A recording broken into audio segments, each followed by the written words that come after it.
Shall we get to the questions? Let's start with the first.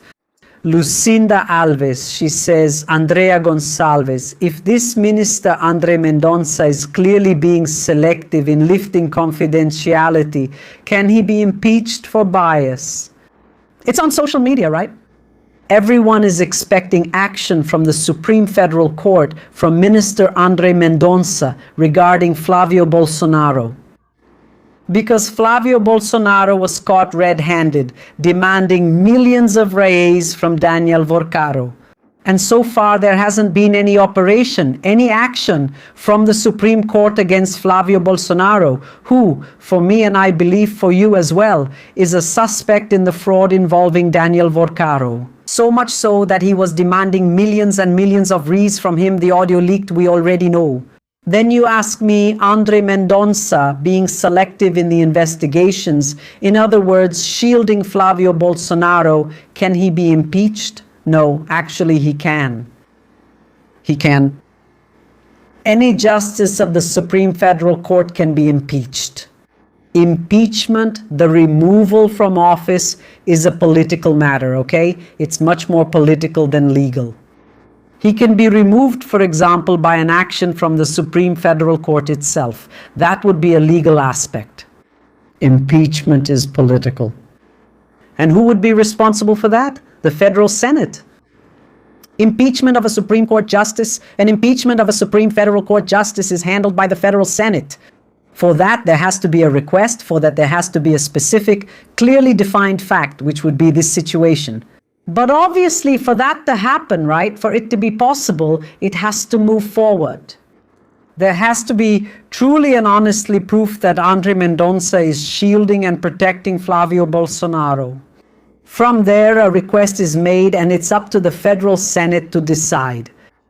It's up to the full chamber, right, to decide whether or not there will be an impeachment of a federal Supreme Court justice, emphasizing that the admissibility review, whether to accept it, is up to the President of the Senate, currently Davi Alcolumbre. And I don't believe that Davi Alcolumbre will accept such a request, at least not in this environment, especially since even he was named by Daniel Vorcaro, right? Daniel Vorcaro said he paid a bribe to the President of the Senate in the amount of 150 million reais. So it's a very difficult situation. So the impeachment of Minister André Mendonça, given what we have today, is still not possible. But in theory, any minister can be impeached through a political process in the Federal Senate. And so the time will come. The time will come when Minister André Mendonça will have to take a stand, especially if the federal police find the necessary evidence that points, for example, to Flavio Bolsonaro's involvement. André Mendonça will have to act. If André Mendonça doesn't act, he could be in trouble and he could be held responsible. See? But let's wait and see. But I reiterate that any Supreme Court justice can be impeached there by the Federal Senate. It's a political trial, okay? That will depend on André, on how things go. But thank you for the question. Shall we move on to the next one? It's from Beto. Beto says, good morning, Andrea Gonçalves. I'd like to know why the civil police and not the federal police is investigating this front person who produced the film. Karina, right? Karina Gama. I think that's strange. Don't you think so? Or is there a reason for that? Thank you. Beto, my dear, thank you for the question. What happens in theory is that this investigation so far is related to the bidding process and the contract that Karina Gama signed with the São Paulo City Hall. If it remains restricted to this environment, the competent authority, in fact, is the civil police of the state of São Paulo. However, depending on the progress of the investigations, if, for example, Flavio Bolsonaro appears as one of those involved, he has privileged jurisdiction due to his position. It goes to the Supreme Federal Court and is handled by the federal police. But let's not go that far.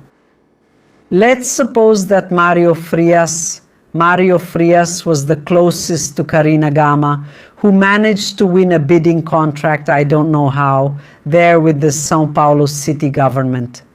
A contract that at first was for 108 million and had 3 amendments and went to almost 60 million reais for her to provide services, which she never did. How did she win this bid? What is being investigated and is suspicious is that there was fraud in the bidding process and that this money may have been transferred as part of money laundering or to pay bribes. If this investigation involves, for example, Mario Frias, former Minister of Culture under Bolsonaro, federal congressman, executive producer of the film, then he already has privileged jurisdiction, just like Senator Flavio Bolsonaro, and then it becomes the specific responsibility of the federal police. It's just that so far the civil police should be handling the investigation into the bidding process with Karina Gama, you know, but this will have to expand this investigation. And it will end up reaching either Mario Frias or even Flavio Bolsonaro, where it will necessarily become the responsibility for investigation, indictment, and possible prosecution of the federal police, the Attorney General, and the Supreme Federal Court in that order. And it will end up coming to that, right? Karina, what a coincidence. She's the owner of the production company Go Up, the one that produced Bolsonaro's movie.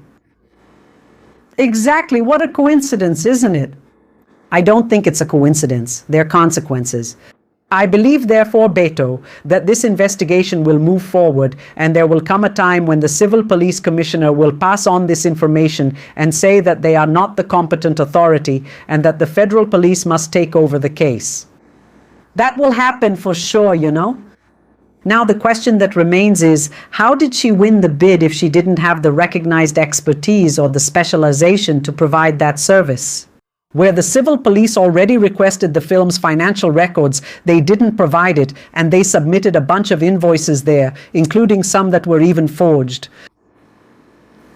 So, all of this really needs to be investigated. For now, it's with the civil police, but soon it will definitely go to the federal police, okay? Thank you for the question. Shall we move on to the next one? Lucilene Coelho, she says, Andrea Gonçalves, how will Brazil prevent an invasion by the United States?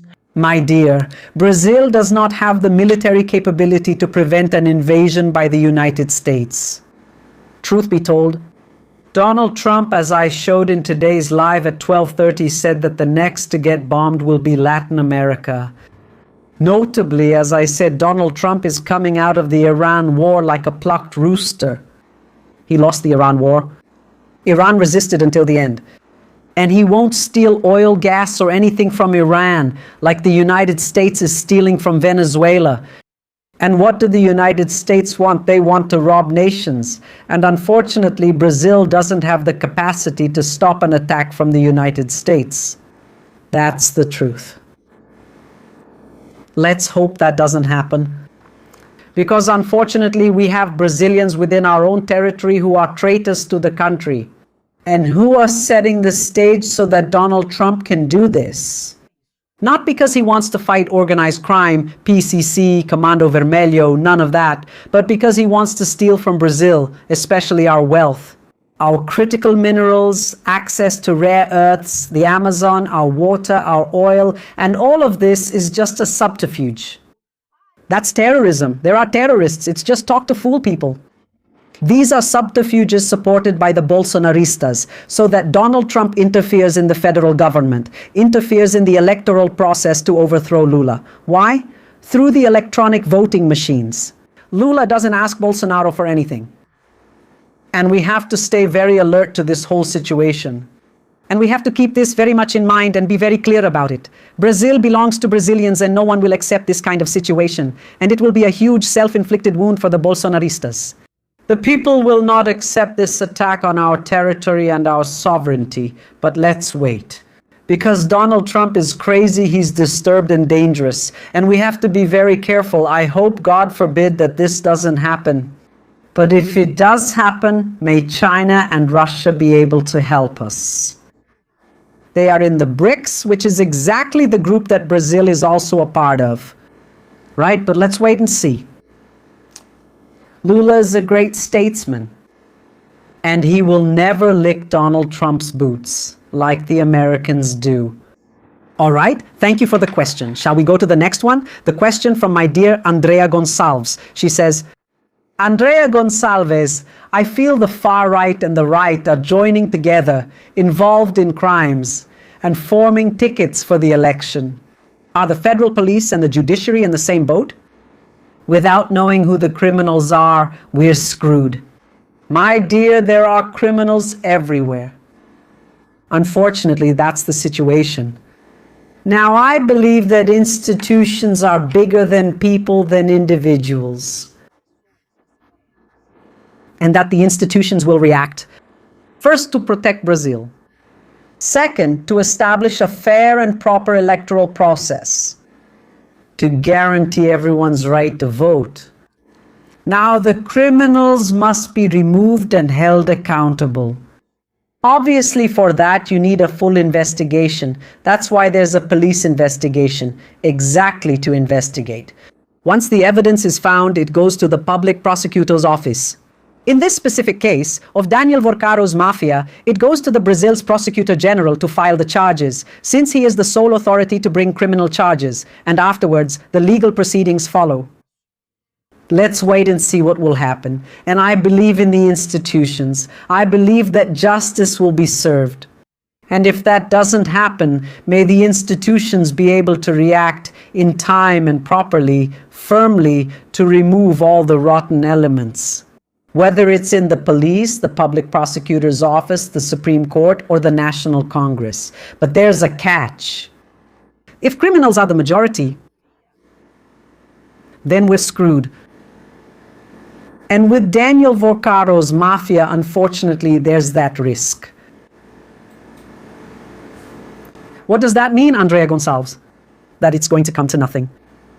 But in the meantime, let's wait. I believe in justice, and I believe that what needs to be done will be done so that those responsible are held accountable. Okay? Kisses from the heart. Thank you for the question, dear. And Chico also asks, Andrea Gonçalves, please answer me if possible. Can Eduardo Bolsonaro be an alternate while being ineligible? I would be very grateful if you could answer me. Chico, thank you for the question, okay? What happens is this. Eduardo Bolsonaro is saying that he will be an alternate. Even though he was sentenced to 4 years and 2 months, even though he was declared to have lost his position as a federal police clerk, and even though his ineligibility has been declared, which will last until 2038, he keeps ranting on his social media that he will run as a Senate alternate. Let me tell you something. His candidacy as an alternate is void. If by any chance Brazil's Superior Electoral Court accepts this registration, it will all be overturned later on. Why, Andrea? I repeat, if the TSE accepts it, I don't believe they will, but if the TSE accepts it, the Supreme Court will overturn it. Because the Supreme Court convicted Eduardo Bolsonaro of the crime of coercion during legal proceedings as part of a continuing offense, which naturally results in his ineligibility. And if the TSE, which doesn't believe in this, with André Mendonça and Nunes Marques accepts it, all of this will fall apart later on. And if by any chance the ticket he's on is accepted and wins, they will even lose the Senate seat. And that term in office will be revoked. That's why I don't believe the TSE will accept his candidacy registration. Okay? Obviously, he says that on social media. Because just like he said he wouldn't be impeached, that he wouldn't be declared ineligible, he kept saying none of that would happen and so on. And in the end, he was stripped of office. Ineligible, soon he'll be a prisoner, he's convicted, a criminal, and soon he'll be a fugitive. So both Eduardo Bolsonaro and Flavio Bolsonaro work with lies and misinformation, so we can't trust what they say. They work to manipulate people through misinformation and lack of knowledge. He doesn't want to be down, but he is down, he's in trouble, and they're desperate for Flavio to win the elections, to see if he can get a judicial pardon so he can come back to Brazil. But Flavio is not going to win. More bombshells will come regarding Flavio Bolsonaro's schemes and the Bolsonaro family's schemes. So there's no way It's like a dog that barks but doesn't bite. It barks from afar. If everything he was saying was true, he would come back to Brazil. He would come back, but he doesn't return to Brazil. He's scared to death and won't come back. Because here the ones in charge are our justice system and our police. Anyway, that's it, my dear. That's why he doesn't come back. So he keeps working with all these lies, with this whole situation. And if by any chance the Superior Electoral Court accepts it, later on the Supreme Court will overturn everything. And the Liberal Party will end up losing, including a seat that it could have won in the Federal Senate, okay? Thank you for the question. Guys, hit the like button. Your questions are interesting, you know? Thank you very much. Like the live, share it. There are a lot of people who have these same questions, and in the lives at 8:30 and 12:30, sometimes 12:30 p.m., we can clear things up because it's a lot, you know? Here, it's the cherry on top. So smash that like button and share. Most importantly, leave your comment, which is very important. Kisses. See you next time. Bye-bye.